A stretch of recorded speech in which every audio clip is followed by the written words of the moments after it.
The Bolivian President Evo Morales is in Suriname for bilateral talks. Kenya hosts the inaugural African Counterterrorism Summit. And concern is growing over the well-being of missing FARC Senator Jesus Enrique. Hello and welcome to Telesur. I'm Carla Gonzalez from Quito, and this is from the South. The president of Bolivia, Evo Morales, has held a meeting with his Suriname counterpart, Desi Bouterse, on the capital of Suriname, Paramaribo. The two leaders signed a number of agreements, including a memoranda of understanding on political, economic, and commercial issues. Bolivia and Suriname have also agreed to hold regular meetings in the future to assess aspects of their bilateral relations, international developments, and matters of mutual benefit. In the name of the government and the people of Suriname, a warm welcome to the President and delegation of the plurinational state of Bolivia. We are hoping for a fruitful talks and a healthy result for both the people. The President of Evo Morales shows the way for indigenous people around the world, and we congratulate him for his achievements and for what he has done for the world he represents. First of all, on behalf of the delegation, I'd like to thank you for the very warm welcome. Maybe our two countries have been considered as small on our continent, but with the excellent social, political and economic work done, we're on the path to becoming big. In Bolivia, thanks to the social progress made, we've started to change our dear country. We are responsible for leading our countries, the countries previously called African American, humiliated and discriminated against, enslaved even. And you have led your country with certainty. In Bolivia, after more than 500 years of subjugation, we, the indigenous community, once again govern ourselves. This is the extraordinary link between Suriname and Bolivia. Haiti's political crisis is deepening as President Jovenel Moïse is failing to form a new government. Our correspondent Ken Disidor from Port-au-Prince has the details. President Jovenel Moïse has resumed discussions to form a new government, the third attempt, after the appointment of former Prime Minister Jean-Henri Seyon was revoked by the lower house of Parliament in March. Parliament is also yet to approve the appointment of Jean-Michel Lapine as First Minister. Opposition senators have on two occasions disrupted parliamentary sessions to ratify Lapine's appointment because of disagreement on the composition of the government. President Jovenel Moïse is currently facing protests by citizens demanding his resignation over corruption allegations. The protests have worsened in the last 3 months, and Moïse's popularity has gone down. He has, however, continued calling for dialogue with the opposition. Our special correspondent, Candy Sidor. Now, the attorneys for fired U.S. police officer Amber Geiger have asked a judge to move her murder trial out of Dallas. They cite media hysteria surrounding Geiger's fatal shooting of St. Lucia national Botham Jean. Last September, Geiger killed John inside his own apartment. She claimed she had mistaken his apartment for her own. She says she thought Jean, a 26-year-old accountant, was a burglar. For many people, this story does not add up, and there are reported inconsistencies. Meanwhile, the judge has not yet responded to the recent request made by Geiger's attorneys. The trial is scheduled to start on September 23rd. Jury selection is slated to begin on September 6th, the one-year anniversary of John's death.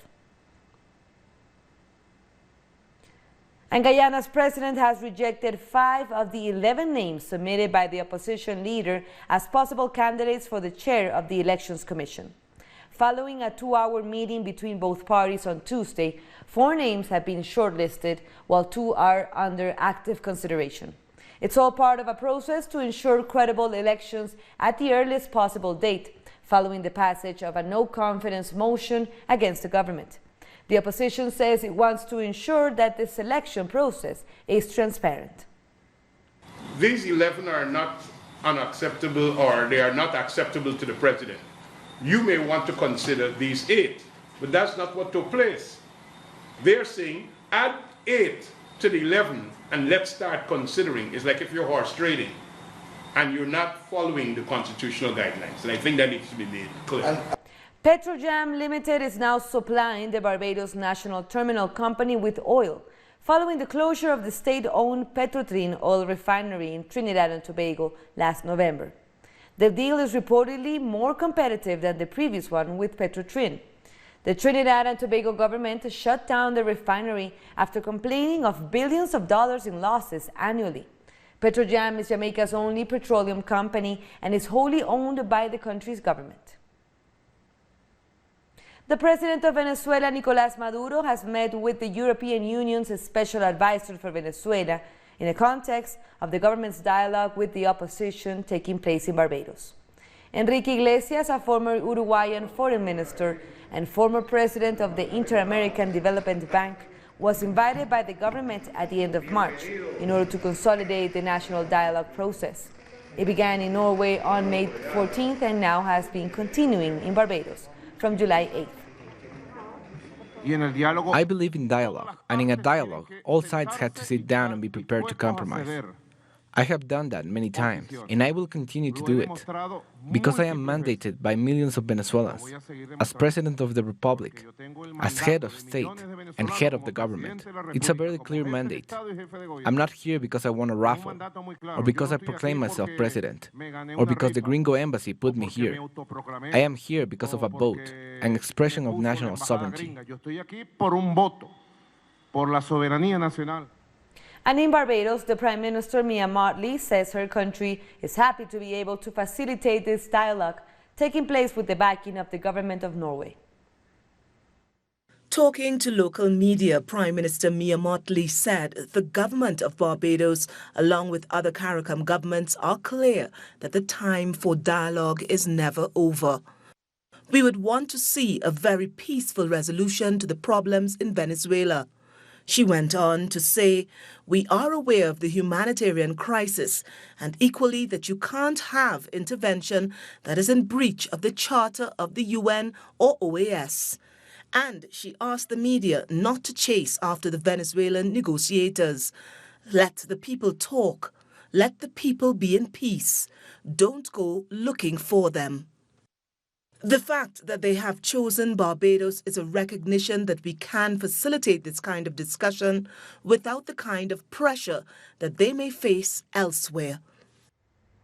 Social movements and trade unions are planning protests across Brazil this Wednesday to try to stop President Jair Bolsonaro's pension reform. The Congress is set to vote on the pension bill in the coming hours. Ignacio Lemos, our correspondent, reports from Sao Paulo. This is a big day for Brazil because the Speaker of the lower house, Rodrigo Maia, is planning to put to the vote the bill which limits access to retirement pensions for Brazilians. Local media suggest that about 300 members of Congress are in favor of the bill, which would be enough to pass it. However, the opposition are trying to block the vote today and delay the process until Congress goes into recess. The reform means that Brazilian workers would have to work an extra 10 years on average to qualify for a pension. That's why social movements, trade unions and other civil society groups are holding protests today and throughout the week. Here in Sao Paulo, the demonstration is at the end of the afternoon outside the Museum of Modern Art. Protesters already occupied the Paraná State Assembly in Curitiba and then moved on to occupy the Governor's Palace. So there are a number of protests going on today to try to stop this pension reform. From Brazil, that was Ignacio Lemos. And these organizations in Brazil see the pension reform as a savage attack on basic rights. So let's take a closer look at what the reform actually involves. If Bolsonaro's pension reform is passed, the number of years someone has worked will no longer count. The new retirement age will be the only thing that determines your pension. That will put at a disadvantage all those who began to work early in life and whose health may have deteriorated or who can no longer find a job. I began selling water when I was 13. Now I am 19 and I sell floor cleaning rags to anyone who needs them. That's how we survive, unfortunately, looking for work from when we are kids. According to recent research, Dante's experience is shared by 45% of men and 34% of women in the cities of Brazil, who began to work before they were 15. In the countryside, the figure is higher, 78% of men and 70% of women. That means a majority of the population will be affected by this reform. The government says the aim is to begin to balance the books of the Social Security Institute, whose deficit is 3 times less than the amount it is owed by big companies. A number of banks and big companies have large arrears in their contributions. There's a lot of tax evasion because the government doesn't invest in tax collectors who would investigate and charge those who are not paying. What's more, the government grants a lot of exemptions which allow companies not to pay. If you factor in all that, the pension system would have a big surplus. The reform adds an average of 10 years onto the time a worker needs to make contributions, puts an end to special pensions for the families of policemen and firemen who die, and cuts by 40% other bereavement pensions. Any debts will have to be renegotiated within 60 months, but there will be exemptions for the military, agricultural exporters and Pentecostal churches. We are in a period of international counter-revolution, and this is global tendency with extreme neoliberalism and the domination of finance capital. That means the dismantling of social rights, the labor reform and outsourcing imposed by Temer government, which Bolsonaro is now pushing further with his pension reform.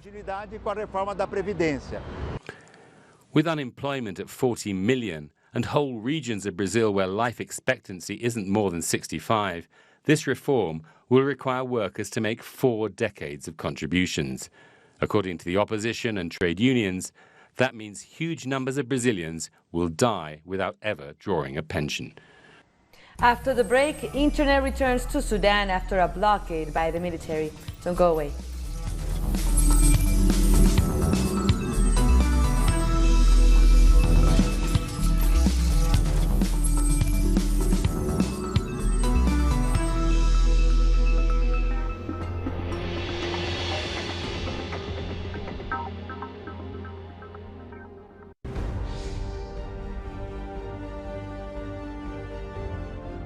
Acompañamos a los pueblos que resisten en cada una de sus luchas.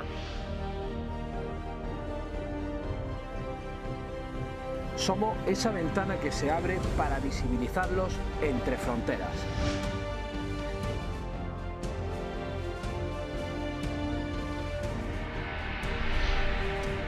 Thursdays, only on Telesur.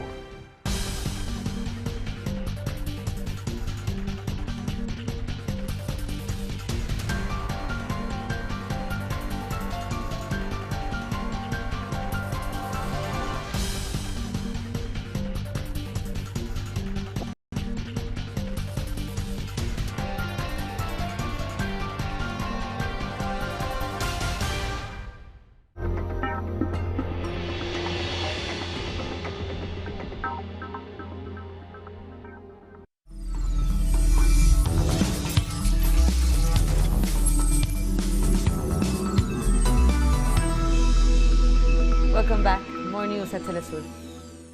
The inaugural African Counterterrorism Summit has begun in the Kenyan capital, Nairobi. The 2-day conference is focusing on measures necessary to prevent violent extremism across the continent. The Kenyan President Uhuru Kenyatta called for greater cross-border cooperation, saying that terrorism is an existential threat to African countries. He highlighted the importance of helping young people at risk of radicalization. Over the last 3 years, Kenya has prioritized this area by implementing legal and policy tools, in addition to working closely with local groups and civil society. Already, we have seen positive results from our endeavors, including hundreds of individuals, many of them returning terrorist fighters, turning away from terrorism and leading the fight to similarly rescue others who remain trapped in the throes of extremism. The Secretary-General of the United Nations, Antonio Gutteres, is also attending the conference. He said that terrorism threats are spreading and destabilizing entire African regions.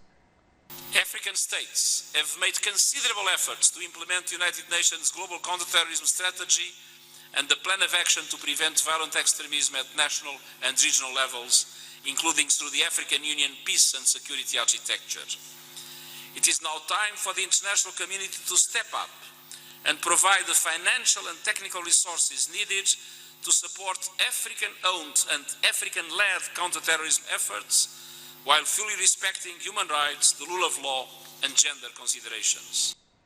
The spokesperson for the Islamic movement in Nigeria has blamed the security forces for a protest turning violent on Tuesday. Abdullahi Mohammed said the protesters had gone to the National Assembly peacefully, seeking an audience with one of the members of the assembly. Demonstrators are demanding the release of their leader, Sheikh Ibrahim Zakzaki, who was arrested in 2015 for allegedly attempting to kill the army chief. He claims that violence only broke out when security forces started firing tear gas canisters at the protesters. We just moved because our intention is to go to National Assembly and meet Adodugwa and his crew. On arrival to the National Assembly, these people did not come. We moved to the next gates. To meet them, the police at the gates started shooting tear gas on us. When we arrived at the gate, we were calm. They started shooting tear gas. Mobile internet services have been restored across Sudan following a court order ending 5 weeks of a blockade imposed by the ruling military council. The internet was blocked after a deadly crackdown on protesters camping outside the army headquarters in the capital, Khartoum. 2 weeks ago, a lawyer who challenged the internet blackout won his case, but services were restored for him alone until several people complained. The move comes days after the country's military reached an agreement with opposition leaders to share power until elections are held in 3 years' time. Until now, it's not clear who ordered to cut the internet, and I have a lot of evidence that contradicts the statements made by the telecommunication body and the military council, which denied having any relation to this matter. Also, until now, no one has taken any responsibility of shutting down the internet. In a candid speech on South Sudan's Independence Day, President Salva Kiir has apologized for the failures of his government. Kiir said that the civil war in 2013 has led to very serious financial challenges for South Sudan. He added that he is fully aware that people are angry due to difficult living conditions imposed by insecurity and economic hardships. South Sudan gained independence from Sudan in 2011, but was shattered following the start of its own civil war in 2013. The anti-apartheid cleric Reverend Dr. Alan Bosak demonstrated his support for the people of Venezuela and Iran at an event honoring veterans of the fight against apartheid. More in this report from our special contributor, Johan Abrahams. He's in Cape Town. Such an impact in our lives. During his speech at the memorial event held in Cape Town, Dr. Alan Bosak praised the sacrifices made by the two struggle veterans, Justice Dalla Omar and Judge Essa Musa, during the fight against apartheid. He praised them for their stance on human rights and for setting an example which earned them the trust of the people. Bosak also commented that South Africans should be proud of the wise choices we've made in foreign policy, based on principles that Omar and Musa would have been proud of. What Mandela hoped our country would sustain is the real art of diplomacy, guided by principled leadership, where no fewer than 60 countries, including the European Union, jumped when Mr. Trump cracked the whip on his actions against Venezuela. South Africa was one of those countries who remained firm, steadfastly standing by what Madiba had taught us.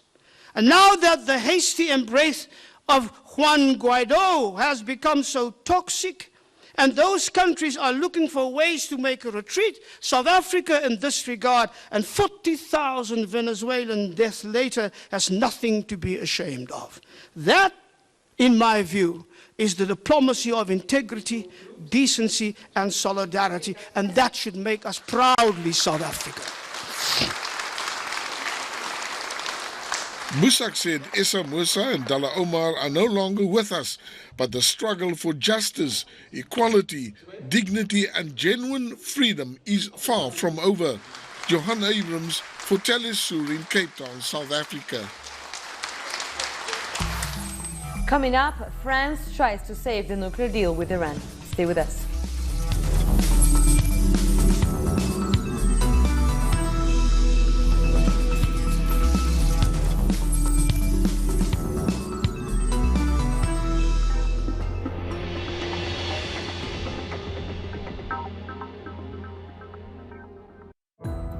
Our actions have an impact on the environment. It's our responsibility to change for the sake of our planet. Let's be part of this transition. Watch, preserve, and protect your Green Zone.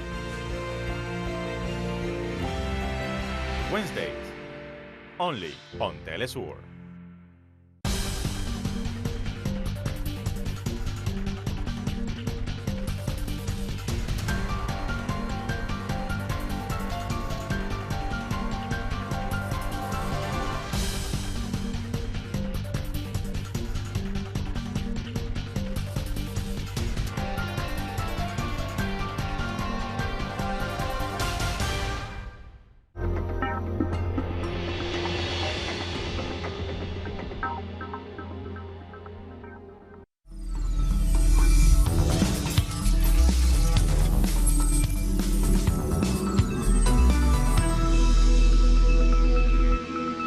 Thank you for joining us once again.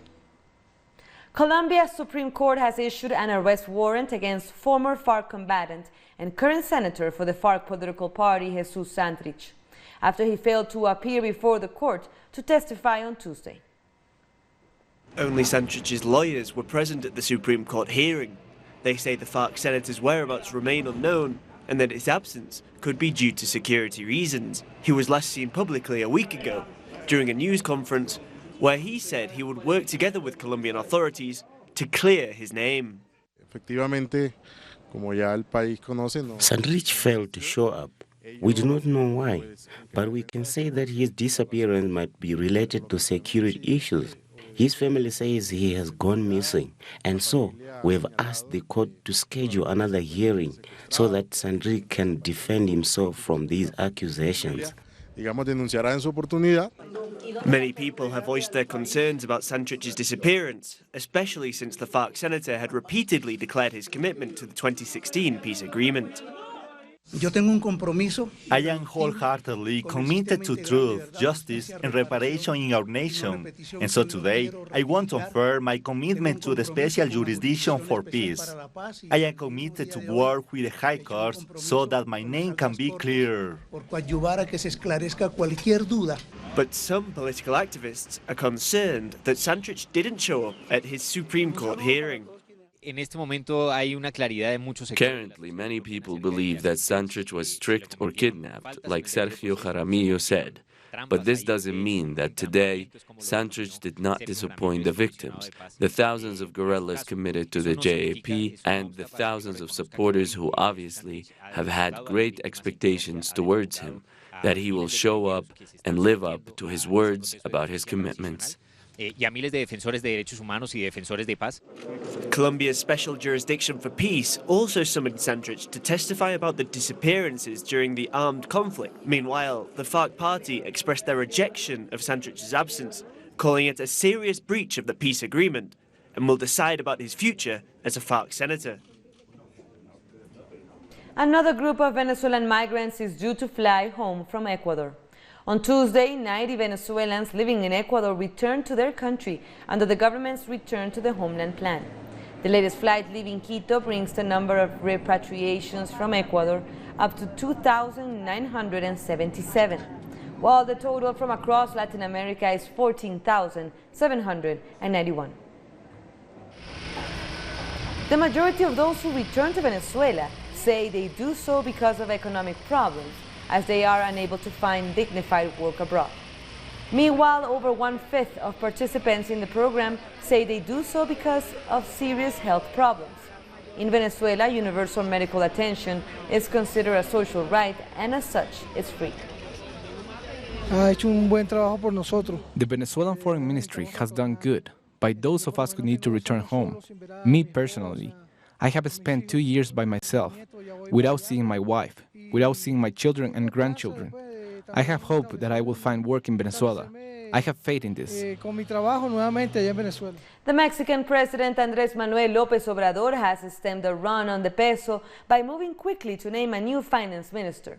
The president appointed Arturo Herrera to replace Carlos Ursúa, who resigned on Tuesday, citing differences on economic policy. There's sometimes a lack of understanding or concerns, hesitation, even within the same government, the same team, but we have to act with decision and composure. Therefore, I accept the resignation of the finance minister, whom I thank for his collaboration, for his support, and I respect him. And I have decided to replace him by appointing Arturo Herrera. Iran has welcomed efforts by France to salvage the 2015 nuclear deal. The agreement between China, Russia, and a number of European Union countries was thrown into disarray when the United States unilaterally withdrew, imposing an economic blockade on Iran. France's top diplomat Emmanuel Bon is visiting Tehran in an effort to ease tensions. Iran's President Hassan Rouhani has said that the country remains committed to the deal, pointed out that it was the U.S. who broke the terms of the agreement. These Americans, who have generally violated the Joint Comprehensive Plan of Action, have now called for an emergency meeting of the Board of Governors of the UN Atomic Agency Board, asking why Iran has abandoned some of its JCPOA commitments. This is a funny story that the U.S. is weaving, and such things are rare in the political history of the world. And with that, we end our news brief, but you can find all of our stories by checking our website, telesurenglish.net.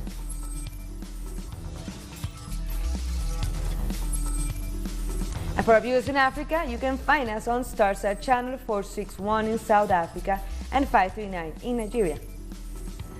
And you can also join us on social media. For Telesur English, I'm Carla Gonzalez. Thank you for watching.